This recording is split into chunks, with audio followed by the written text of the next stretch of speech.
Good morning students. आज हम राजस्थान की अर्थव्यवस्था में राजस्थान में कृषि उत्पादन एवं कृषि उत्पादकता की मुख्य प्रवृत्तियों के संदर्भ में अध्ययन करेंगे। राजस्थान की अर्थव्यवस्था एक कृषि प्रधान अर्थव्यवस्था है। राज्य की लगभग 72% जनसंख्या अभी भी कृषि एवं पशुपालन से अपना जीविकोपार्जन करती है। अर्थात राजस्थान में अधिकांश जो जनसंख्या है वह कृषि पर निर्भर करती है। इसलिए राजस्थान में जो कृषि का महत्व है उस दृष्टिकोण से हम अध्ययन करेंगे। तो पहला इसके अंतर्गत जो अध्ययन है वो है राजस्थान में कृषि का महत्व। यह जो कृषि का महत्व है वो निम्न दृष्टिकोणों से हम देख सकते हैं कि जो राज्य के घरेलू उत्पाद का ये प्रमुख स्रोत है। अर्थात 1960-61 में कृषि एवं संबद्ध क्षेत्रों से राज्य की जो कुल सकल घरेलू आय है उसका लगभग 57.3% भाग मिलता था। वह घटकर 16-17 में 27.64% हो गया, किंतु फिर भी उसका कुल उत्पादन में एक महत्वपूर्ण भाग बना हुआ है। दूसरा है कि जो राजस्थान की राज्य की बहुत बड़ी जनसंख्या अर्थात लगभग 72% जनसंख्या के ये जीविकोपार्जन का आधार है, अर्थात ये उनकी आय का आधार है।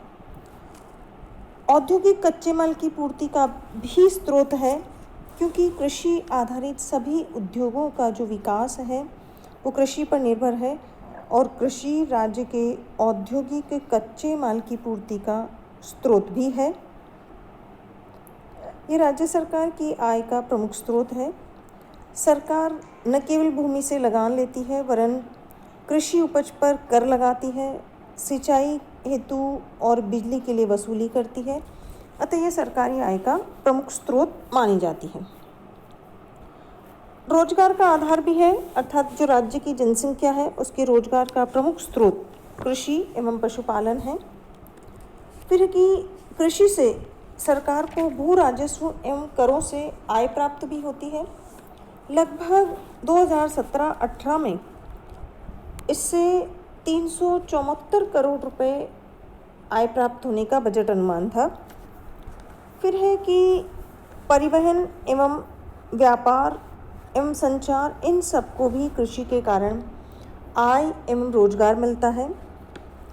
खाद्यान्नों की पूर्ति एवं आत्मनिर्भरता के दृष्टिकोण से भी, अर्थात राजस्थान में कृषि यहाँ के लोगों की खाद्यान्न की पूर्ति तो करती ही है। राजस्थान में 1950-51 में जो खाद्यान्न उत्पादन था वह 29 लाख टन था, वो बढ़कर 2003-04 में 180 लाख टन हो गया। 2008-09 में 195.5 लाख टन, 2010-11 में 235.6 लाख टन के रिकॉर्ड स्तर पर पहुंच गया था। अर्थात राज्य कृषि खाद्यान्न उत्पादन में आत्मनिर्भर ही नहीं वरन ये अन्य राज्यों को निर्यात भी करता है। फिर कि जो कृषि आधारित जनसंख्या है उसका बाहुल्य होने से उद्योगों के उत्पादों की मांग भी इसी वर्ग पर निर्भर करती है। और चूंकि कृषक जो है वो राज्य की जनसंख्या का या राज्य की अर्थव्यवस्था का एक महत्वपूर्ण उपभोक्ता वर्ग है, इसलिए कृषि उपकरणों, यंत्रों, कीटनाशक दवाइयों, रासायनिक उर्वरक, वस्त्र, चीनी और अन्य उपभोक्ता वस्तु की मांग कृषि पर ही निर्भर करती है। अर्थात जो उपभोक्ता सामान की जो मांग है वो कृषि के विकास पर या कृषि समृद्धि पर ही निर्भर है। बीमा एवं बैंकिंग क्षेत्र का विकास भी कृषि विकास से संबद्ध है। कृषि में बढ़ते ऋणों से ग्रामीण क्षेत्रों में बैंकिंग शाखाओं का विस्तार हुआ है। बीमा व्यवसाय भी कृषि क्षेत्र की समृद्धि के साथ साथ विस्तार पा रहा है। जीवन बीमा, पशु बीमा तो लोकप्रिय है ही, उसके साथ साथ वर्तमान में फसल बीमा भी महत्वपूर्ण बनता जा रहा है। फिर एक और दृष्टिकोण से कृषि का महत्व है कि राजस्थान की जो कृषि प्रधान अर्थव्यवस्था उसमें कृषकों की बहुलता के कारण वोटों की राजनीति में उनका काफ़ी महत्व बढ़ गया है, क्योंकि इसी कारण सभी जो राजनीतिक दल हैं वो किसानों के हित की नीतियां बनाकर ही अपनी सत्ता को बचा सकते हैं। इसलिए कोई भी उनके विरुद्ध, उनके हितों के विरुद्ध कोई कदम उठाने से वो डरते हैं। फिर आता है हमारा राज्य में कृषि फसलों का प्रारूप। राजस्थान की अर्थव्यवस्था कृषि प्रधान है, जिसमें खरीफ एवं रबी के अनुसार कई प्रकार की फसलें बोने की समस्या का जो निर्णय होता है वो लेना होता है। एक और खाद्यान्न फसलों में अनाज, दालें, व्यापारिक फसलें आती हैं, और दूसरी ओर किसानों को विभिन्न फसलों को बोने के लिए उन्हें वैकल्पिक निर्णय लेकर प्रत्येक फसल के बोए जाने वाले भू क्षेत्र का निर्धारण करना पड़ता है, अर्थात फसल चक्र प्रतिरूप की समस्या का उन्हें सामना करना पड़ता है। अब ये फसल चक्र प्रतिरूप क्या है? फसल चक्र प्रतिरूप या ढांचे का अर्थ है कि एक निश्चित समयावधि में बोई जाने वाली विभिन्न फसलों के बारे में वैकल्पिक निर्णय लेकर प्रत्येक फसल के बोए जाने वाले भू क्षेत्र का निर्धारण करने से है, अर्थात किसानों के द्वारा अलग अलग फसलों के बोए जाने वाले भू क्षेत्र का निर्धारण करना ही फसल का ढांचा या प्रतिरूप कहा जाता है। फसल प्रतिरूप में किया जाने वाला प्रत्येक परिवर्तन विभिन्न फसलों के अंतर्गत बोए जाने वाले भू क्षेत्र में परिवर्तन भी लाता है, अर्थात जैसे खरीफ के मौसम में कितने क्षेत्र में चावल, मक्का, ज्वार, बाजरा या मूंगफली बोना है, ये जो सारे कार्यक्रम हैं कितने कितने क्षेत्र में रबी के मौसम में जैसे गेहूँ, चना, सरसों, राई आदि कितने कितने क्षेत्र में बोना है, यही भू क्षेत्र निर्धारण फसलों का ढांचा या प्रतिरूप कहलाता है। राजस्थान में योजना काल में अब तक फसलों के ढांचे में काफ़ी परिवर्तन हुआ है। पहले, जिसको हम निम्नानुसार देख सकते हैं टेबल के माध्यम से, पहले खाद्यान्न फसलों का कुल कृषि क्षेत्र में 77% भाग होता था, वो बढ़कर 1999-2000 में वह घटकर 1999-2000 में घटकर 57% हो गया, और 2014-15 में वह लगभग 53.2% रह गया। जबकि व्यापारिक फसलों, तिलहन, कपास आदि अन्य फसलों के क्षेत्र का जो क्षेत्रफल था, तिलहन और कपास का जो क्षेत्र था वो 8% से बढ़कर लगभग 21% के आसपास पहुंच गया, और 2014-15 में वह 20.4% के आसपास था।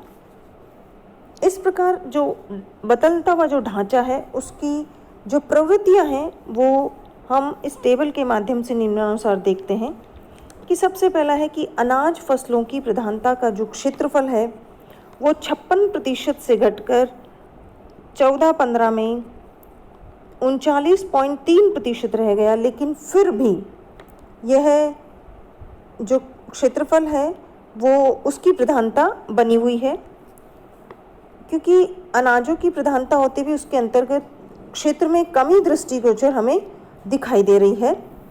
फिर दूसरा है, दालों की फसलों की भी महत्वपूर्ण भूमिका है, पर उनके क्षेत्र में सापेक्षिक कमी आई है।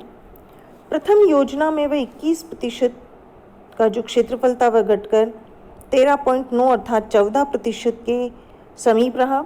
जिससे खाद्यान्न फसलों का कुल कृषिगत क्षेत्रफल प्रारंभ में 3/4 अर्थात 77% भाग था। प्रथम योजना में वह घटकर 2014-15 में 53% ही रह गया। फिर खाद्यान्न फसलों का जो कृषि में प्रभुत्व था वो अभी भी बरकरार है। फिर हमारे यहाँ खाद्यान्न फसलों की प्रधानता बनी हुई है। फिर आता है तिलहन फसलों के अंतर्गत जो क्षेत्रफल था वो प्रथम योजना के 6.2% से बढ़कर 2014-15 में 18.4% हो गया। तिलहनों में जो ये वृद्धि थी वो मुख्यतः राई और सरसों के क्षेत्रफल में हुई। खाद्य तेलों की कीमतों में अप्रत्याशित वृद्धि के कारण भी कृषकों में तिलहनों की फसलों के प्रति मोह बढ़ा। फिर आता है कि हमारे कपास के अंतर्गत भी कपास और रुई के बढ़ते मूल्यों ने किसानों को कपास बोने को प्रोत्साहन दिया और ये जो क्षेत्रफल था वह 1.7% से बढ़कर 2% 2014-15 में 2% हो गया। अन्य फसलों में गन्ना, ग्वार, चारा, फल, सब्जी, मसालों आदि के क्षेत्र में भी वृद्धि करके मोटे अनाजों एवं दालों के क्षेत्रफल की कमी को उसने पूरा कर दिया, अर्थात वह प्रथम योजना में 15.1% से बढ़कर 26.4% हो गया।